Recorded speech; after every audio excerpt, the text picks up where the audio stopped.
all of Trump's crimes at some point come full circle. As Nancy Pelosi would say, all roads lead to Russia. I mean, Russia, of course, actively rooting for Republicans because they've gone on record saying they'll cut off aid to Ukraine. I mean, there's Trump's first impeachment for blackmailing Ukraine. I mean, and it's a crime to solicit foreign help, assistance, interference in a U.S. election. Like, hey, Russia, if you're listening. I mean, that, again, that's an easy one. Yeah.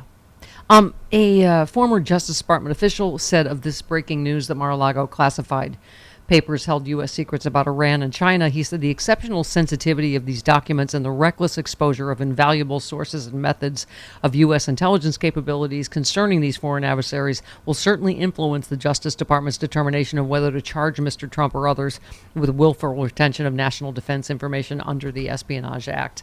Agree? Yeah, it's coming. It's coming. I mean, Merrick Garland, I think, can't decline to charge Donald Trump and others for this crime. Let's be clear. He didn't do this by himself. Yes, he was the ringleader, but I sense you're going to see a fairly sizable conspiracy indictment with any number of folks who assisted him in getting this stuff from the White House down to Mar-a-Lago and then, concealing it unlawfully, including perhaps one or more of his own attorneys. Isn't all of his crimes some version of defrauding the United States? When you think of accepting Russian help to get installed in the first place, to try to cheat with Ukraine, to try to overthrow a free and fair election. Steph, that's such a great point because there is this enormous umbrella criminal charge. It's called a 371 conspiracy. 18 United States Code, Section 371 for those of us scoring at home. And basically it says any crimes that you commit against the United States or to defraud the United States, like out of a free and fair election, can be brought under that umbrella, that 371 umbrella. I maintain, now I was a pretty aggressive prosecutor, okay? I maintain that everything Donald Trump did from the time he was in a campaign finance crimes conspiracy with Michael Cohen to steal the presidency in the first place, because what he did, right, he hid information from we the people, from the voters. It's all cheating. Depriving us of the full value of our vote. Everything that he did moving forward through his presidency was designed to first acquire the presidency unlawful and then retain the power of the presidency unlawfully. And I think you could bring it all in one big old conspiracy. I don't think the Department of Justice will. I think they will parcel it out into a series of more discrete conspiracies, but they're all related, right? It's all a variation, as you say, on the same theme. Yeah. See, this is why I have... Oh, that was Glenn as a former prosecutor. This is why I have daddy issues with Glenn, because my dad was a Nuremberg assistant prosecutor. But it'll be like those right? The trials will just go on forever. The Trump trials, like they're just, if they're all separate, right? The Trump trials. That has a nice ring to it. Yeah, it works.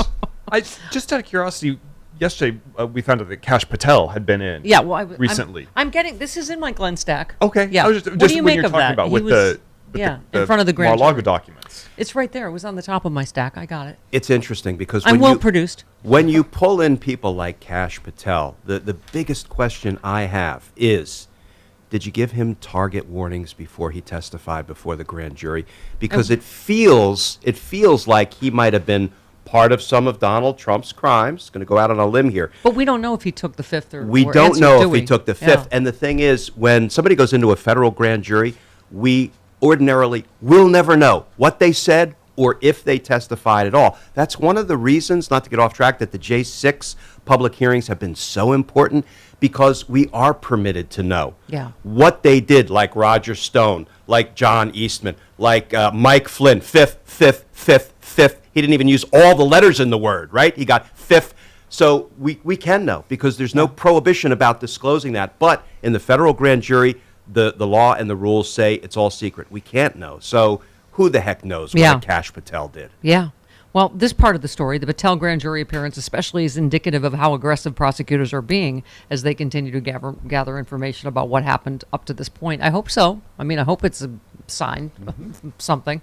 Let's see. Greg in North Carolina has a question about Steve Bannon. You're on with Glenn Kirschner. Hello, Greg. I'm just. It's easy to make an argument with you guys when you have nobody putting up a defense. But I want to ask Glenn something. He said that nobody, when his BLM protests, anything happened. I'm reading from a Tampa Bay paper here, news station. At least 60 Secret Service officers were injured June at Lafayette Park and you laughed at it, Stephanie, when Trump was supposedly taken to the bunker. They were throwing bricks, rocks, yeah, because he's a little bunker bitch. Secret Service officers, but your point is that he was a little bunker bitch. Anything about that? Pardon? Yeah. So did you have a whole? I don't know. All those guys have the same tone of voice. No, Is it patronizing or condescending? I can't decide. Let me say that, Greg. It's a fair point because there were some pockets of violence, right? No doubt. So let's compare that to what we saw on January 6th. Yeah, exactly. The attempted violent overthrow of our government with people like my friend, my former homicide officer that I worked with, Mike Fanone, almost beaten to death, almost shot with his own gun. So let's compare the two if you want to compare the two. There are often pockets of violence in any protest, but it is like night and day comparing what happened in my town, Washington, D.C., during the BLM protests and what happened on January 6th. Yeah. And also, we found in some cases, Glenn, that it was right-wing agitators, right, that were pretending to be BLM. I mean, there were obviously a few of those cases. Not only did we find it out. They were out, hugely peaceful. Yeah. I mean, in total. Yeah, let's review, Greg. Let's review what just happened at the Oath Keepers trial. Evidence was introduced that the head of the Oath Keepers, right, Elmer, don't call him Stuart because he wants you to call him Stuart. Got it. His name is Elmer. Elmer, I shot my own eye out, Rhodes. They introduced evidence saying, here's what we're going to do, right? Because there's going to be a BLM protest. Yeah. What we're going to do is we're going to dress up like we're real old and decrepit. We're going to be carrying canes. And if anybody tries to take advantage of us and assault us, we're going to give them a good old beatdown. Yeah. That is what groups like the Oath Keepers were doing. So when you talk about agitators, you bet they were there. Yeah. I just love that Greg thought he was coming for a Jersey guy.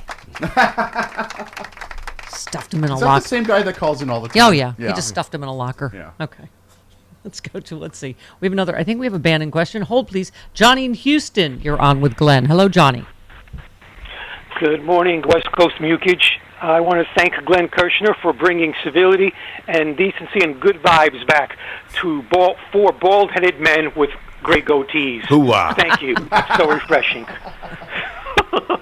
Also, I'm going to take advantage of the very reasonably priced virtual Stephanie Miller tour. I've never been to any of those, so I'm going to avail myself of that after the show today. Thank you. Fantastic. Yay. Okay. We will see you there. Thanks. Here's my technical... Oh, you have another question? Go ahead. I have a technical legal question for your legal scholar. Okay. Assuming that Steve Bannon does actually serve his 4 months, and if he doesn't serve it in a county jail or state prison, and they actually give him home confinement, can the authorities, and will the authorities, modify his home environs so that he has no computer access? In other words, he's isolated like you should be when you're in prison. What a great question. I always viewed a sentence to home detention as basically a sentence to stream Netflix and order DoorDash. No kind of punishment. But here's the good news, Jonathan. Basically COVID. Here's the good news. He will not serve his 4 months in home detention. He's likely to serve it at the D.C. jail, which is where we confine defendants locally who are convicted and sentenced in D.C. to a sentence of less than a year. Now, they may put him in some federal facility, but he may stay at the D.C. jail, which I've been to hundreds of times. It's not a fun place to be. But here's the good news. I believe in the intervening 4 months while Bannon is cooling his heels in prison. He's going to be a member of another indictment. Oh, fantastic. Okay. And this will be maybe the one time that him not using soap serves him well? Okay, I don't know what that joke meant. I don't know what it meant. And Glenn Kirschner did not participate in it. Kind of hope the D.C. jail's not where the January 6th defendants are, is it? It sure is. Oh, that'd be fun to have him with the January 6th people. That would be hell. Bugged by those people, bugging him all the time. Oh, boy. Glenn Kirschner's greatest tweet of the week, though. So looking forward to joining Stephanie Miller and the crew and Rob Reiner on stage at Saban Theater on October 22nd. I'll be bringing the Scorched Earth Justice Talk because... Justice matters. Yes. Hashtag that's Justice correct. matters. Yes, hashtag Justice matters. Okay. Can't wait. We cannot wait. Can't SexyLiberal.com. Get that pay-per-view ticket if you can't make it here in LA, but very excited. One more legal stack before we go to break here. Lindsey Graham must testify before a Georgia grand jury investigating election interference after an appellate court ruled against him yesterday. Graham's lawyers had asked the court to block a subpoena from Vonnie Willis claiming that a sitting senator is shielded from such investigations, but a 3-judge panel of the U.S. Court of Appeals for the 11th Circuit denied Graham's request and upheld a lower court ruling narrowing the range of questions prosecutors can ask. Yeah, this one gives me the feels, the legal feels. Oh, I loathsome Lindsay loses again. This dude is still a member of the Judiciary Committee. Right. What a farce. Refuses to testify about the crimes of a president who tried to, kill our democracy. Lindsay's like, I'm not telling you anything about that. Now, what he's afraid of, we all know, is that he also had some phone calls with Brad Raffensperger. And Brad Raffensperger, a Republican, one of Lindsay's own tribe members, is on record as saying, what Lindsay was saying to me, I interpreted as Lindsey Graham, quote, urging me to toss out lawfully cast ballots. You know what that is?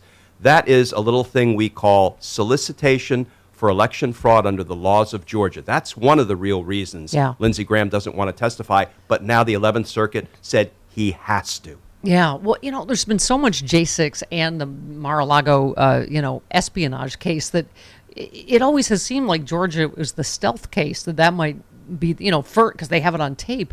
But is it the Lindsey Graham stuff? It's just more of the delay, right? That Donald Trump always engages in. Is that what is slowing down Georgia, or do you still think they may go first? I think Fani Willis has been, moving through the witnesses, kind of keeping a pretty good pace.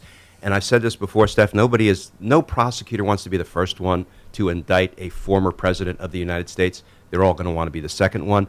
Once we see one indictment drop, maybe it's Georgia first, maybe it's DOJ first, we're going to see a series of indictments, and that's when it's going to get good. That's when we're going to see a resurgence of justice. Yeah. Oh, God. He sends so many thrills up my leg. Yeah. I'm going to buy a ticket to Sexy Liberal. Are you flooding the And basement? I'm going to be there. But You're flooding the basement, aren't you? Yeah, I'm going to need to see it again later.